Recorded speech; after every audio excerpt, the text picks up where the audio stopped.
guys, what's going on? It's Ash here coming at you today in Raid Shadow Legends. Welcome to the video, guys. Hopefully it finds you all doing well. I'm doing fantastic. Every 6 months or so, we like to go over the champions that I use the most in every single faction. I'm going to include legendaries in this list, but if you want to see a follow-up video with no legendaries, talk about the epics that I use the most in rares and or uncommons, I'm happy to do that as well. Just let me know in the comments below. Also, in today's video, we're going to keep it moving at a faster pace. We're not going to do a full guide or review of all the kits of all the champions we talk about. So let me know if you like this faster format better, or if you like it when I take the time to kind of delve into each of these champions kits and, you know, where I use them, how I use them, and just go on and on and on.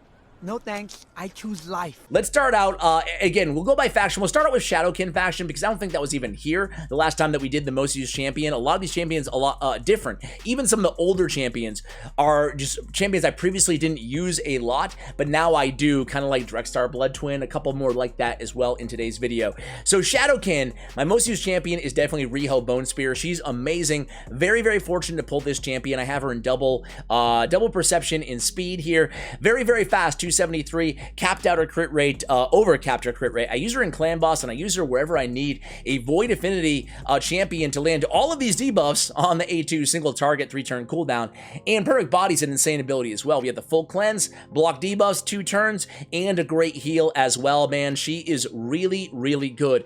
One of my favorite legendary champions in the game. She looks really cool too. She's one of the cooler new additions to the game that we've seen this year, at least in my opinion. Now I have 2 Trundas built because I love Trunda. She's my most used dwarf. Whenever I need a good nuker, whenever I need a good dungeon nuker, heck, even a strong, hard-hitting A1 for ally attack against a Spirit Affinity boss, I bring in Trunda, and she carries my arena team, not to mention tag team arena as well. She's just, you know, she's still, in my opinion, the best dungeon nuker in the game. She has a strong, incredibly hard-hitting Cloak of Ages, the hardest-hitting AoE attack, I believe, in the game. You know, especially on this first hit, 6 multiplier, and then we have a 60% of the damage on the second, you know, round here. And then I have her built with very low accuracy, so she can land Forge Rhythm ×2 as well. So you can see I went as low as I could on the accuracy at 170. Overall, though, 235 crit damage. Could definitely stand to get more there. I have 102 crit rate, 248 speed. That's why her crit damage is low. I wanted her speed tuned for my main arena team, so she is fast.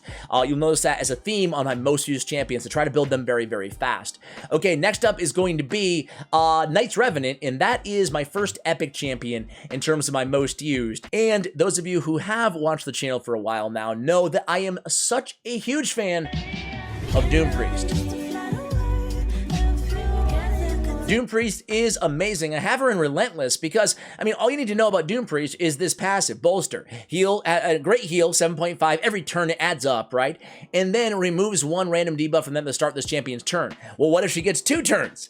A la the Relentless set on her, right? So big fan of Doom Priest. I have her, again, pretty fast at 226 overall speed. Really, her speed and a little bit of sustainability is all I care about, so probably could stand to make her even faster, but again, we do have Relentless, so that makes up for that a little bit. Next up is going to be Dark Elf, and Dark Elf is going to be one of the only, maybe the only rare champion that we have on today's list, and she's one champion, the 3rd time I've done a video like this now. This one has not changed, and it's still Coldheart. Where are you? Coldheart 1, Coldheart 2. Coldheart number 1 I have in Reflex gear, for Fire Knight especially, but really for anywhere, for Spider as well. And then Coldheart number 2 in Destroy. So Destroy for Scarab King, that's pretty obvious. But in terms of a Reflex set, I mentioned this before, what I do is I shut off her Art of Pain ability. She does not use it when she's on my team. Instead, that's going to make only one ability, Heartseeker, her really hard-hitting ability, is going to be the only one that could possibly be on cooldown.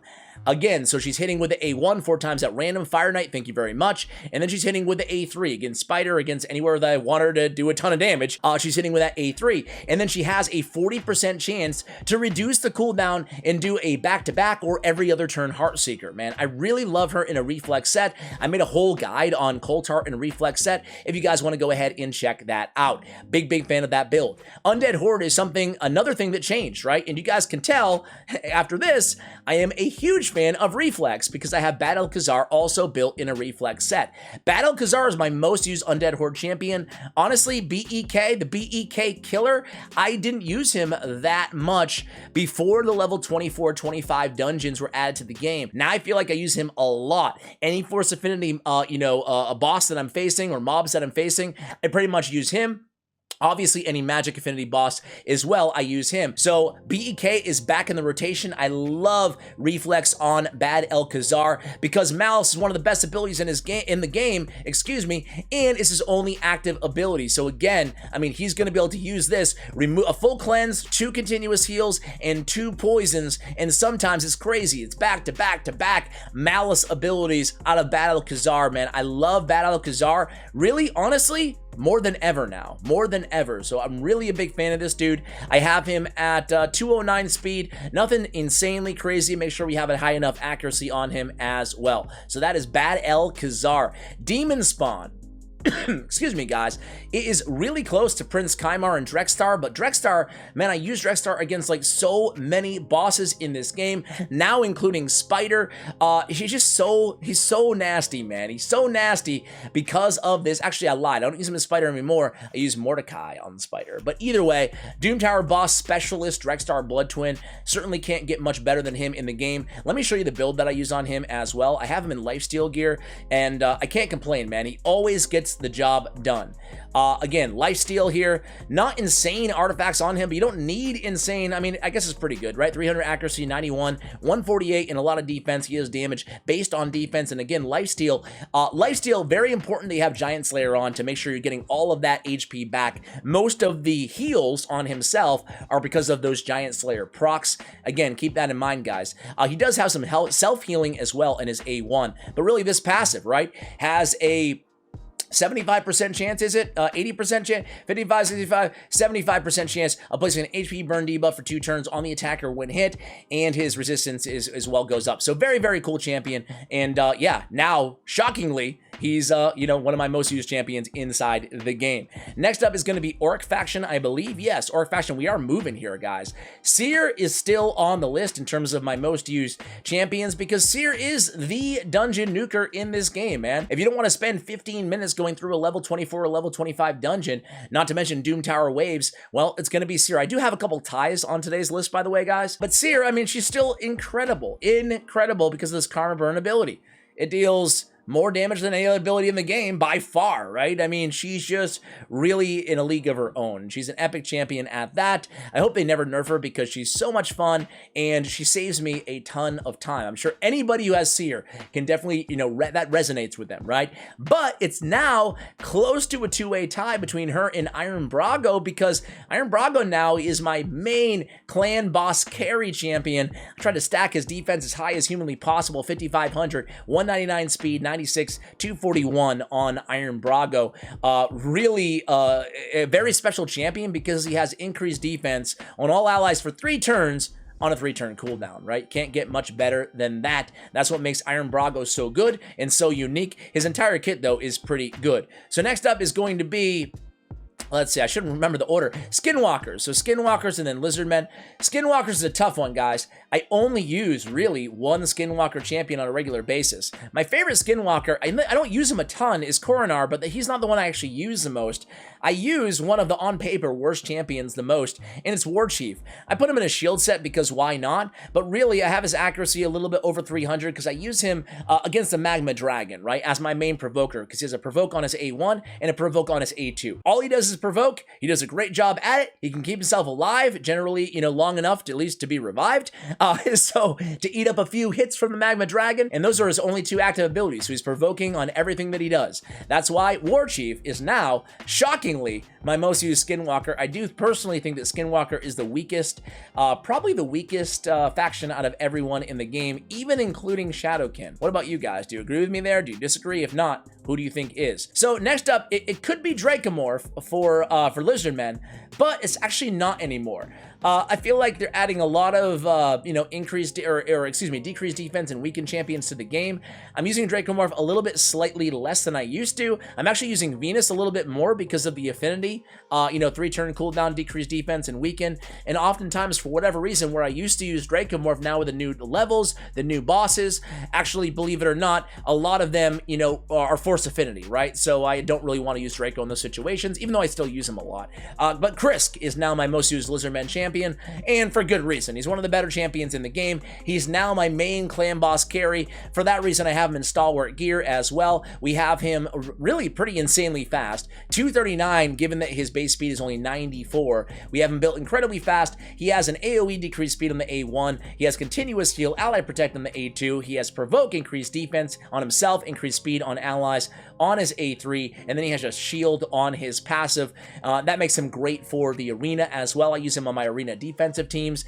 Traditionally seen in a shield set on top of the shield's passive, because they do stack in the arena. So make sure you're building him in shield artifact set if you are using him in the arena. Not mandatory, but definitely the more popular meta choice. All right, so moving on to Ogryn Tribe, guys, it's a two-way tie, right? So first of all, my favorite champion is Biggin. He was the first legendary I ever got. I don't use him as often as the other two champions, but I do still really think he's one of the best nukers in the game. I just have Trunda, so I use her, you know, both magic affinity in most cases when I just need one big heavy nuker. So who do you use, Ash? Don't leave us hanging, bro. All right, so I use Ignatius.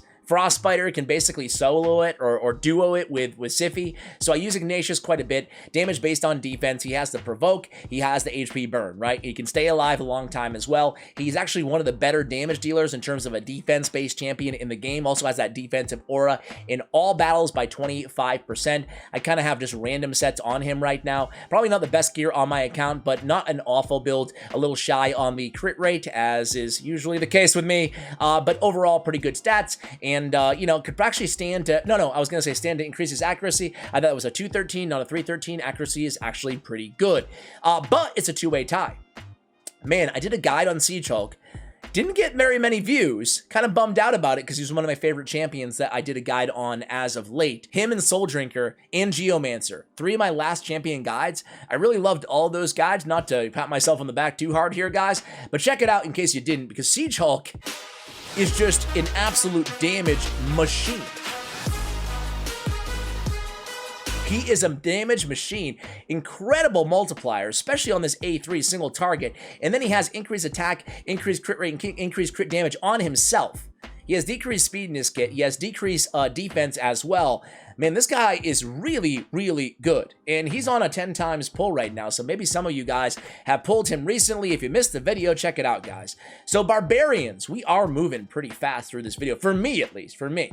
So, well, Sill of the Drakes, stay tuned for the double Sill of the Drakes video coming up soon, guys. Sill of the Drakes is my most used Barbarian, go figure.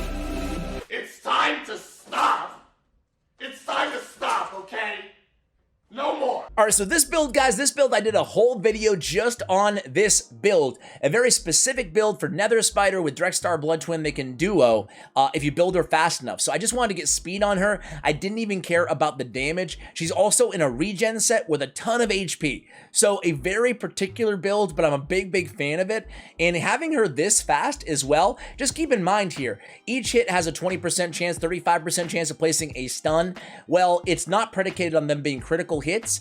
It will be placing that no matter what. So she'll still land the stuns even though she has a lower crit rate. Just don't count on her for a ton of damage. And I also changed her masteries to Timely Intervention as my tier 6 option away from War Master on the offensive tree. So I'm a big fan of this build, guys. It's definitely a little bit different, a little bit outside the box, but between regen mixed with her passive, she has a heal on her passive anyway. She's just one of the most amazing supports in a set like this. She is so difficult to kill. Big fan, obviously, of my girl. So Can you help a nigga out and just stop this?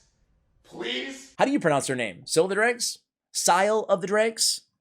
I don't know. I go Sill. Next up is going to be another two-way tie between a rare and a Void Legendary. No big deal. It's Sacred Order, guys, and it's going to be Venus, who I have in Relentless gear. Why not? She's a really good champion. Some people are down on Venus. I saw a couple people put her on, like, you know, power creep lists. Basically put her back in your vault. You don't need her anymore. I actually still like her a lot. Again, she is a decreased defense and a weaken on a 3-turn cooldown on the Void affinity, so no affinity issues there.